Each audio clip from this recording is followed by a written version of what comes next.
ಅನೇಕರು ಜೀವನದಲ್ಲಿ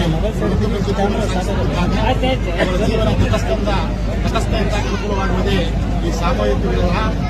ಜೀವನ ಯಾವುದೇ ಶಾಶ್ವತವಲ್ಲ. ಈ ಪ್ರಪಂಚದಲ್ಲಿ ಸಾಮೂಹಿಕವಾಗಿ ನಡೆಯುವ ಕೇವಲ ಎರಡರಲ್ಲಿ ಹುಟ್ಟು ಮತ್ತು ಸಾವು. ಎಂಬುದು ಕೂಡ ಸಾಮೂಹಿಕವಾಗಬೇಕು. ಆಡಂಬರದ ಅಗತ್ಯವಿಲ್ಲ.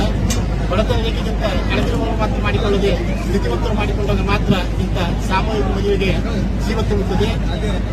ನಾವು ಇವೆಲ್ಲರೂ ಸಾಮೂಹಿಕ ಮದುವೆಗೆ ಆದ್ಯತೆ ನೀಡೋಣ. ನೂತನ ಹೊರಬಾಳು ಸುಗಮಯವಾಗಲಿ.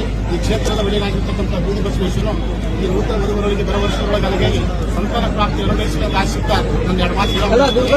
ಎಷ್ಟು ಮದುವೆ ಆಗಲಿ ಇಲ್ಲಿವರೆಗೂ ಎಷ್ಟು ವರ್ಷದಿಂದ ನಡೀತಾ ಇದೆ? ಸುಮಾರು 22 ವರ್ಷದಿಂದ ನಡೀತಿದೆ. ಎಷ್ಟು ಮದುವೆಗಳು? 2500 ಚಿಲ್ಲರೆ.